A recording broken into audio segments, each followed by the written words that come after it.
আসসালামু আলাইকুম। সুপ্রদর্শক, শাহবাগীদেরকে ধুয়ে দিলেন বিএনপি নেতা ডক্টর ফয়জুল হক। কিছু শাহবাগীরা তারা বাংলাদেশের কয়েকটি বড় বড় দলের ভিতরে গিয়ে ডক্টর মিজানুর রহমান আজহারীর বিরুদ্ধে বিভিন্ন সমালোচনা করছে এবং আজহারীর মাহফিল যাতে বাংলাদেশে না হয় সেজন্য তারা ষড়যন্ত্র করে যাচ্ছে। তাদের চোখে চোখ রেখে কথা বলছেন বিএনপির এক নেতা ডক্টর ফয়জুল হক। সুপ্রদর্শক, আমরা বিস্তারিত বিএনপি নেতা ডক্টর ফয়জুল হকের মুখ থেকেই জেনে আসবো। আজকের প্রমাণিত হলো যে লালমনিরহাটের মানুষ যা চেয়েছে তা আল্লাহর রহমতে তারা সফলভাবে সম্পন্ন করতে পেরেছে।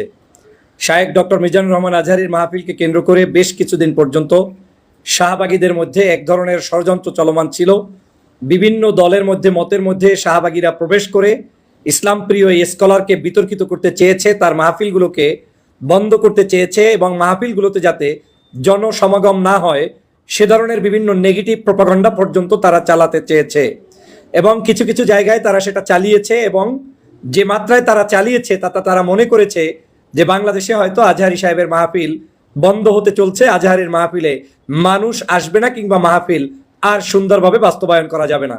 আল্লাহ পাকের মেহেরবানি, আজকের লালমনিরহাটের জনগণ তথা যেই অঞ্চলটায় শেখ হাসিনার শ্বশুর বাড়ি সেই অঞ্চলের জনগণ, রংপুরের জনগণ ঐক্যবদ্ধভাবে দেখিয়েছে কোরআনের আলো বাংলাদেশের প্রত্যেকটি ঘরে ঘরে কিভাবে জ্বালানো যায় এবং জ্বলছে তার একটা বাস্তব প্রতিচ্ছবি আজকের লালমনিরহাটের তাফসির মাহফিল থেকে দেখেছি।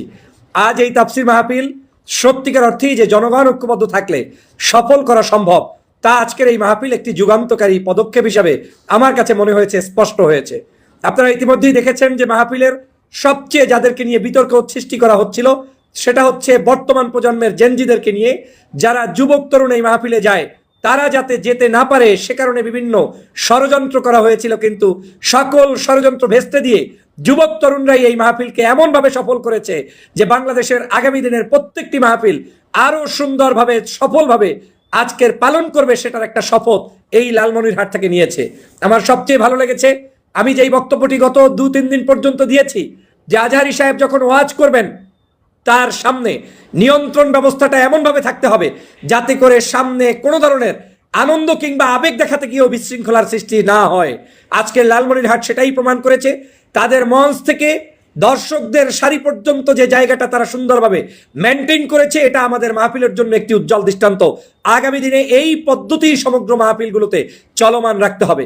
আমি লালমনিরহাটের মাহফিলে যেতে না পারায় আন্তরিকভাবে দুঃখ প্রকাশ করছি, কিন্তু মাহফিলগুলোর উপরে যেহেতু আমি একটি রিভিউ আপনাদেরকে প্রতিটা মাহফিলের পর দিয়ে এসেছি, আমার কাছে অনেকেই আজকের লালমনিরহাটের মাহফিলের নেগেটিভ এবং পজিটিভ বিষয়গুলো জানার চেষ্টা করেছেন। আমি স্পষ্ট করে বলতে চাই, লালমনিরহাটের এই দিনের বেলা তীব্র রোদের মধ্যে কোরআন প্রেমীদের আগমনী প্রমাণ করে আগামীর বাংলাদেশ, মুসলমানদের বাংলাদেশ, আগামীর বাংলাদেশ, কোরআনের বাংলাদেশ, আগামীর বাংলাদেশ, ইসলামপন্থী ইসলামিক স্কলারদের বাংলাদেশ, কোনো সন্দেহ নাই। তীব্র রোদ উপেক্ষা করে কোনো ধরনের বিরিয়ানি নাই, শাহবাগীদের খিচুড়ি নাই, কোনো ধরনের ওখানে খানা দানার ব্যবস্থা পর্যন্ত নাই, গাড়ি ঘোড়ার ব্যবস্থা নাই, সম্পূর্ণ নিজ দায়িত্বে আজকের এখানে তারা উপস্থিত হয়ে প্রমাণ করেছে তারা একমাত্র কোরআনকে ভালোবাসে এবং কোরআনকে সুন্দরভাবে যেই সকল শায়েখ কিংবা স্কলাররা উপস্থাপন করে তাদেরকেও ভালোবাসে। আজকের লালমনিরহাটবাসীকে সে কারণে সবার আগে আমি ধন্যবাদ জানাই। আপনাদের ম্যানেজমেন্ট ছিল অত্যন্ত সুন্দর, আপনাদের আয়োজন ছিল অত্যন্ত মানুষের কাছে এবং এই দেশের যে কোনো যুবকদের কাছে যুগান্ত স্থাপনকারী একটি প্রোগ্রাম আপনারা করতে পেরেছেন, সফলভাবে আপনারা সম্পন্ন করেছেন। আমি সরকারকে ধন্যবাদ জানাই। সরকার উদ্যোগ নিয়েছেন, মানুষের যাতায়াতের জন্য রেল পর্যন্ত অতিরিক্ত বগি তারা সেখানে দিয়েছেন। সেখানে পর্যাপ্ত পরিমাণ আপনাদের নিরাপত্তা ব্যবস্থা যেমন ছিল, প্যান্ডেলের ব্যবস্থা ছিল, তাদের পর্যাপ্ত পরিমাণ যাতায়াতের সমগ্র সুন্দর ব্যবস্থাপনা ছিল। পাশাপাশি তারা সেখানে মানুষের অজু এবং স্টেঞ্জা সহ বিভিন্ন ধরনের আয়োজনে যাতে কোনো বিঘ্ন না ঘটে সকল ধরনের আয়োজন তারা সেখানে করেছে এবং ডিজিটাল যে সিস্টেম চালু করেছে সেখানে সেই সিস্টেমের মধ্যেও তাদের মধ্যে একটি নতুনত্ব ছিল, তারা সব কিছু সুন্দরভাবে করতে পেরেছে। আমি সেজন্য আল্লাহর দরবারে যেমন শুকরিয়া আদায় করছি, পাশাপাশি আমি আজকের এই আয়োজক কমিটি এবং লালমনিরহাটবাসীর প্রতি কৃতজ্ঞতা জানাচ্ছি। আমি শাহবাগীদেরকে, শাহবাগের প্রেতাত্মাদেরকে শুধু আজকের দেখাতে চাই, বলতে চাই, তোমরা তাকিয়ে তাকিয়ে দেখো, যারা শুধুমাত্র একজন ব্যক্তির ব্যক্তিগত জনপ্রিয়তার উপরে ঈর্ষান্বিত হয়ে সম্পূর্ণভাবে কোনো জমি ঠগায় নাই। তোমার এই আজহারী সাহেব তোমার কোনো ব্যক্তির কোনো ক্ষতি করে নাই, বাংলাদেশের কোনো মানুষের কাছে লেনদেন করে নাই, বাংলাদেশে কোনো প্রতিষ্ঠান খুলে তোমার প্রতিষ্ঠানের ক্ষতি করে নাই। লোকটা এখন পর্যন্ত তুমি প্রমাণ করতে পারবে না তোমার বিরুদ্ধে আমার বিরুদ্ধে কোনো ধরনের কুৎসা রটিয়েছে। তারপরেও যারা তার জনপ্রিয়তায় ঈর্ষান্বিত হয়ে তার মাহফিলগুলোতে ফাসাদ সৃষ্টি করতে চেয়েছিল, তাদেরকে উদ্দেশ্য করে বলতে চাই, তাকিয়ে দেখ, লালমনিরহাট প্রমাণ হয়েছে যে আজকের একজন ইসলামিক স্কলার কোরআনের বাণী নিয়ে যেখানে যাবে সেখানেই মানুষ তাদেরকে বাহবা জানাবে, সম্মান জানাবে। তাতে তাদের কোনো ধরনের, তাদের পিছনে যত ষড়যন্ত্র করে কোনো লাভ হবে না, সেটা আজকের প্রমাণ হয়েছে। লালমনিরহাটবাসী প্রমাণ করেছেন যে আজকের এই মিজানুর রহমান আজহারী বাংলাদেশের জনপ্রিয়তার শীর্ষে অবস্থান করে তিনি যে মাহফিলগুলো করছেন, তাকে আমাদের প্রত্যেকের সাধুবাদ জানানো দরকার, তাকে আমাদের প্রত্যেকের পক্ষ থেকে অভিনন্দন জানানো দরকার যে আপনি একজন ব্যক্তি, যে কোনো দল করেন না, কিন্তু কোরআনের কারণে মানুষের ভালোবাসা পেয়ে একটি সভা সমাবেশ মাহফিল এত লক্ষ লোকের আগমন হতে পারে, সুশৃঙ্খল ভাবে হতে পারে, এটা বাংলাদেশের আর কোনো রাজনৈতিক দল, সংগঠন কিংবা কোনো ব্যক্তির সভা সমাবেশে বিশৃঙ্খল ভাবে সুশৃঙ্খল পদ্ধতিতে হতে পারে তার নজির আমার কাছে নাই, এক্সেপ্ট আল্লামা দেলোয়ার হোসেন সাঈদী সাহেবের মাহফিল কিংবা ইসলাম প্রিয় জনতার কোনো ধরনের সভা সেমিনার ছাড়া। অতএব আজকের এই শাহবাগীদের শিক্ষা অর্জন করা উচিত। সিলেটের মাহফিলের পরে বহু ষড়যন্ত্র চলমান ছিল, বহু লোকের স্ট্যাটাস দেখেছি, বুক চেপে সহ্য করেছি। অনেকেই অনেক ধরনের মিথ্যা তথ্য দিয়ে জাতিকে বিভ্রান্ত করতে চেয়েছিলেন যে সিলেটের মাটি থেকে শুরু হয়েছে আজহারী সাহেবের অমুক তমুক, এইভাবে করে করে বিভিন্ন ধরনের মিথ্যা মানুষের কাছে প্রোপাগান্ডা ছাড়িয়ে নিজের ব্যক্তিত্ব কিংবা আপনি জাতির কাছে কলঙ্কিত হওয়া ছাড়া আর কিছুই করতে পারেন নাই। আজহারীর একটা পশমের যোগ্যতা আপনি স্ট্যাটাস দিয়েছেন আপনার নাই, আপনি করতে পারেন নাই। এটার প্রমাণ হয়েছে রৌদ্রের ভিতরে লক্ষ লক্ষ মানুষ কি করে আজকে আজহারীকে এই সম্মান দেখিয়েছে, এবং সেটা শুধুমাত্র কোরআনের কারণেই হয়েছে। অতএব কোরআনের সাথে যুদ্ধ করে কোনো ব্যক্তি সফল যে হবেন না, তার জ্বলন্ত উদাহরণ তো দেখলেন চোখের সামনে। এখনো যদি না বোঝেন, এখনো যদি আওয়ামী লীগের মতো করে চলেন, এখনো যদি মনে করেন যে আজহারীকে দেশ থেকে বিতাড়িত করলেই মনে হয় জনগণ তার থেকে বিচ্ছিন্ন হয়ে যাবে, তার কথা শুনবে না, তাহলে তারা আহাম্মুকের মধ্যে বসবাস করছেন, বাস্তবতা থেকে লক্ষ লক্ষ মাইল দূরে বসবাস করছেন। কারণ আজহারী তার ব্যক্তিগত প্রপার্টি সেল করার জন্য এই মাহফিলে যায় নাই। প্রিয় বন্ধুরা আমার, আমরা কেউ 100% সফল মানুষ না, আমরা কেউ 100% বলতে পারবো না যে পূর্ণাঙ্গ মানুষ। আজহারী সাহেবের ভুল হবে না এমন নয়, তার ভুল থাকতে পারে। আলোচনার মধ্যে, কথাবার্তার মধ্যে, ওঠা বসার মধ্যে অনেক কিছুই আপনার পছন্দ কিংবা অপছন্দ হতে পারে, কিন্তু নিজেকে প্রশ্ন করুন, আপনি যখন স্ট্যাটাস মারেন, ওই স্ট্যাটাসের সময় আপনার হৃদয়ে কি কাজ করে, কোন অনুভূতির কারণে তার বিরোধিতা করেন? যদি অনুভূতি হয় এই, আরে বাপরে বাপ, আজহারীর এত লক্ষ লক্ষ মানুষ, এটা কিভাবে সম্ভব, কেন আসে, খায় কি, চলে কি, তার ইনকাম কি, এই যদি হয় আপনার অনুভূতি, বুঝতে হবে আপনি সমস্যাগ্রস্ত, আপনি একজন টাটকা ক্রিমিনাল ছাড়া আর কিছু নয়। সে কারণে আপনার মধ্যে এই ধরনের ব্যাড হ্যাবিট কাজ করে। আপনার যে যোগ্যতা আপনি সেটাই পারবেন, আমার যে যোগ্যতা আমি সেটাই পারবো। আমার যেটা যোগ্যতা সেটা আজহারী সাহেব পারবে না, আজহারী সাহেবের যে যোগ্যতা সেটা আমি পারবো না। কিন্তু আমরা একে অপরকে যদি মেনে নেওয়ার মানসিকতা, উৎসাহ দেওয়ার মানসিকতা, মানুষের প্রতি মানুষের ভালোবাসা প্রকাশ করতে পারতাম, এই সমাজটা হিংসা বিদ্বেষ মুক্ত একটি সুন্দর সমাজ হয়ে যেত। শাহবাগীরা বাংলাদেশের বিভিন্ন দলে, বিভিন্ন মতে, বিভিন্ন আদর্শে প্রবেশ করা শুরু করেছে। 13 সালে তারা প্রকাশ্যে ছিল, প্রকাশ্যে বাংলাদেশের আলেমদেরকে ফাঁসি দিয়েছে, দেশপ্রেমিক মানুষদেরকে ফাঁসি দিয়েছে। কিন্তু যখন তারা তার নেত্রী শেখ হাসিনা পালিয়ে যেতে বাধ্য হয়েছে, তখন তারা এখন এই শাহবাগের পেতাত্তা দালালগুলোকে বিভিন্ন সংস্থার মধ্যে প্রবেশ করিয়ে দিয়ে গণতন্ত্রের নামে, বিভিন্ন নামে, বিভিন্ন ছদ্মবেশে, মুক্ত স্বাধীনতার ছদ্মবেশে ইসলামের বিরুদ্ধে কুৎসা রটানোর জন্যই তারা মাঠে নেমেছে, আর কোনো কাজ নেই। আপনি আইডি খোঁজ করে দেখবেন, নীতিবাক্য ছাড়ে লোকটা গত 16 বছরে শেখ হাসিনার বিরুদ্ধে একটা স্ট্যাটাস দেয় নাই। নীতিবাক্য ছাড়ে জুলাই বিপ্লবে একটা অবদান নাই, নীতিবাক্য ছাড়ে শহীদ হয়েছে সেই মানুষদের জন্য একটা অবদান নাই, তাদের জন্য কোনো আয়োজন নাই। কিন্তু ওই নীতিবাক্য ছাড়ে কে? ছাড়ে শাহবাগীরা। কিন্তু ছাড়ে কি নাম দিয়া? নাম দেয় আপনার আমার শুভাকাঙ্ক্ষী সেজে। অতএব এই টাউট বাটপারগুলোকে নিশ্চিহ্ন করার জন্য প্রত্যেকটি ঘরে ঘরে আজহারী দরকার। এই ডক্টর মিজানুর রহমান আজহারী সাহেবদের মতো মানুষরা আমার বিরুদ্ধে, আপনার বিরুদ্ধে হাজারো কথা বললেও আপনাকে সমর্থন করা দরকার, কারণ তিনি কোরআনের কথা বলবেন। কোরআন নিয়ে, কোরআনের জলসা নিয়ে, কোরআনের মাহফিল নিয়ে কোনো ষড়যন্ত্র যে কাজ হয় না, তার প্রমাণ আজকে দেখলেন। চোখের সামনে দেখলি। শাহবাগীরা সাবধান হও, শাহবাগীরা এখনো ইজ্জত থাকতে মুখ বন্ধ করো। বাংলার জমিনে বাংলাদেশের এই জাঞ্জিদের হৃদয় থেকে কোরআনের আয়াতকে তোমরা বিচ্ছিন্ন করতে পারবে না। যারা যারা মনে করেছো নারায়ে তাকবীর আল্লাহু আকবারের ধ্বনি সহ্য হয় না, আল কোরআনের আলো ঘরে ঘরে জ্বলো সহ্য হয় না, তাদের জন্য বাংলাদেশ নয়। এই বাংলাদেশ শাহজালালের বাংলাদেশ, শাহপরানের বাংলাদেশ, শাহ মাকদুমের বাংলাদেশ, পিরাউলিয়ার বাংলাদেশ। এই বাংলাদেশে প্রত্যেকটি ঘরে ঘরে লোকটি যে আদর্শ করুক না কেন, তিনি তার মুখ থেকে বলবে আল কোরআনের আলো ঘরে ঘরে জ্বলো। যারা শাহবাগীর অনুসারী তারাই এই মিছিল শুনতে কষ্ট পায়, অতএব ওদেরকে কষ্ট দেওয়াই আমাদের দায়িত্ব।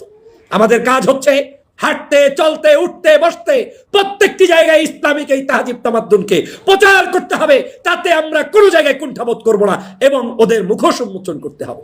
কত বড় সাহস, কত বড় ধৃষ্টতা! বাংলাদেশের ইসলাম প্রিয় মানুষদের স্লোগান পর্যন্ত ব্যঙ্গোক্তি করা হয়, বলা হয় এই স্লোগানগুলো নিয়ে কেউ কেউ ধর্ম ব্যবসা করছে, অমুক করছে তমুক করছে। আদতে তোমার উদ্দেশ্য হচ্ছে এই স্লোগান দিয়ে ইসলামের কাছে বিপ্লব না হয় সেটাকে বন্ধ করার জন্যই তুমি এই ধরনের বক্তব্য দাও, আর কিছু নয়।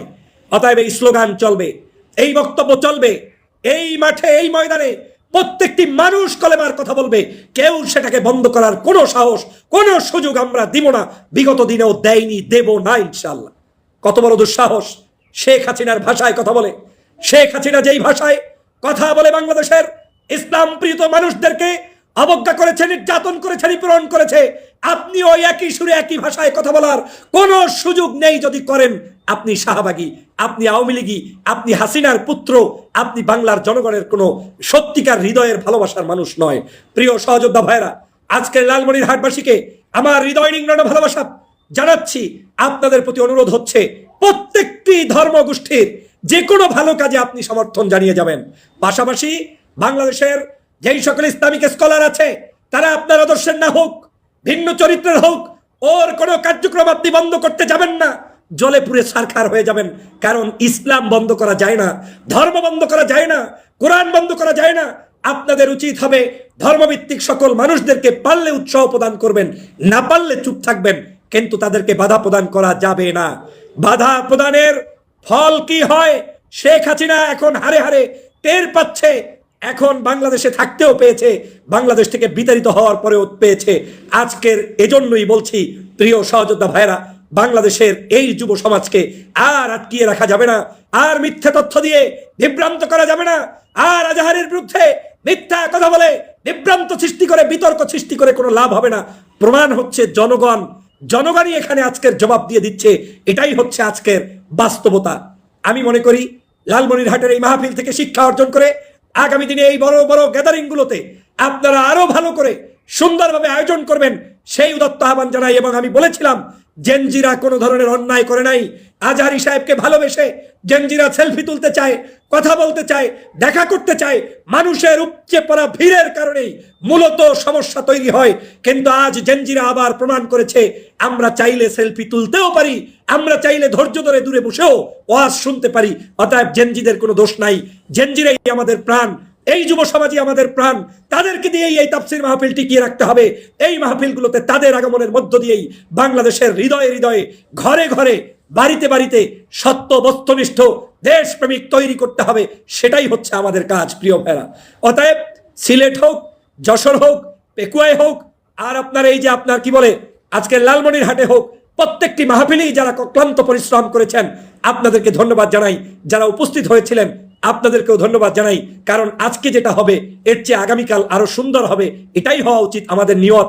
অতএব লালমনিরহাটের মাহফিল সফল হয়েছে, সামনেও সফল হবে। আমি এক্স্যাক্টলি জানি না, সম্ভবত একজন ব্যক্তি অ্যাক্সিডেন্ট করেছে ট্রেনে। যদি সেটা সত্য হয় আল্লাহ পাক সেই ভাইকে জান্নাতুল ফেরদাউস নসিব করুক। আজকের মাহফিলের সফলতার জায়গা প্রায় সব জায়গায় এই যে একটি ঘটনা বললাম, আমি কয়েকদিন আগেও আপনাদেরকে বলেছিলাম আল্লাহ তাআলা কখনোই কোনো জায়গায় 100% আপনাকে সফল হতে দিবে না, দেয় না। এর কারণ হচ্ছে আমরা যাতে অহংকারী না হয়ে যাই। যে কোনো প্রোগ্রাম আয়োজন করতে গেলে সব ভালোর পরেও একটা সমস্যা আপনার থেকেই যাবে। ওটা হচ্ছে আমাদের জন্য লার্নিং, ওটা হচ্ছে আগামীর কাজ ভালো করে করার জন্য আমাদের জন্য একটি আল্লাহর পক্ষ থেকে হয়তো মেসেজ। অতএব লালমনিরহাটের মাহফিল শত জায়গায় সফল হলেও দুই এক জায়গায় দেখবেন কিছু না কিছু ত্রুটি বিচ্যুতি সামনে আসবেই। যেমন কোনো ভাই যদি গাড়িতে অ্যাক্সিডেন্ট করে থাকে কিংবা কোনো ট্রেনে অ্যাক্সিডেন্ট করে থাকে, হায়াত মৌত তো আল্লাহর হাতে, আমরা জানি না, কিন্তু তারপরেও এই ধরনের ছোট ছোট যত ধরনের সমস্যা হয় ভবিষ্যতে সেগুলা না হয় সেদিকেও আমাদের খেয়াল রাখতে হবে। সেই দোয়া এবং সেই আশা ব্যক্ত করছি। আজকের এই লাইভে যারা উপস্থিত হয়েছেন আপনাদের সবাইকে ধন্যবাদ জানাই। পরিশেষে আপনাদের মাধ্যমে বলতে চাই, এই বাংলাদেশ শহীদদের বাংলাদেশ, এই বাংলাদেশ কালেমার বাংলাদেশ, এই বাংলাদেশ ইসলাম প্রিয় জনতার বাংলাদেশ। অতএব এই বাংলাদেশে আপনাদের আমাদের সকলের প্রচেষ্টায় তাফসীর মাহফিল চলমান থাকবে। এই বাংলাদেশ কিয়ামতের আগে আর কোনোদিন 144 দ্বারা জারি করা কিংবা মাহফিল নিয়ে ষড়যন্ত্র করা করতে আমরা কোনোদিন দিব না। আপনি যে দল করেন, ধর্মের ব্যাপারে ক্লিয়ার কনসেপ্ট জাতিকে জানিয়ে দিতে হবে। আপনি কি ইসলামের পক্ষে না বিপক্ষে জানিয়ে দিতে হবে। আপনি কি মাহফিলের পক্ষে না বিপক্ষে জানিয়ে দিতে হবে। আপনি কি ধর্মপ্রাণ মানুষদের অনুষ্ঠান আচার ব্যবহারের পক্ষে না বিপক্ষে জানিয়ে দিতে হবে। মুনাফিকের স্থান বাংলাদেশে হবে না, সেটা আমরা চিরদিনের জন্য নির্মূল করবো ইনশাল্লাহ। সবাই ভালো থাকবেন, সুস্থ থাকবেন। আবারও লালমনিরহাটবাসীকে ধন্যবাদ জানাই। আজকের মাহফিল, আজহারী ভাইয়ের আলোচনা এবং তার আগমন এবং তার বিদায় সহ সবকিছু ছিল চমৎপ্রদ, সুন্দর এবং সাবলীল, সৌন্দর্যতায় ভরপুর। আয়োজনের একেবারে রাস্তাঘাট, অলি গলি, প্রত্যেকটি পদে প্রান্তরে মানুষ এবং মানুষের পদভারে মুখরিত ছিল লালমনিরহাট, রংপুর। অতএব এই লালমনিরহাটের পদভার সমগ্র বাংলাদেশই তৈরি হবে এবং কলেমার পতাকা উচ্চ জায়গায় পৌঁছবে ইনশাআল্লাহ। সেই আহ্বান রেখে বক্তব্য শেষ করছি। লাইভটি শেয়ার করে দিবেন। আল্লাহ হাফেজ। আসসালামু আলাইকুম রহমতুল্লাহি। সুপ্রদর্শক, ডক্টর মিজানুর রহমান আজহারীকে নিয়ে বিএনপি নেতার এই বক্তব্যটি আপনারা কিভাবে দেখছেন, অবশ্যই আপনাদের মূল্যবান মন্তব্য কমেন্ট বক্সে জানাবেন। সবসময় সত্য নির্ভেজাল তথ্য পেতে স্বাধীন বাংলা টিভি ইউটিউব চ্যানেলটি সাবস্ক্রাইব করে আমাদের সাথে থাকুন। আসসালামু আলাইকুম রহমতুল্লাহি ওয়া বারাকাতুহু।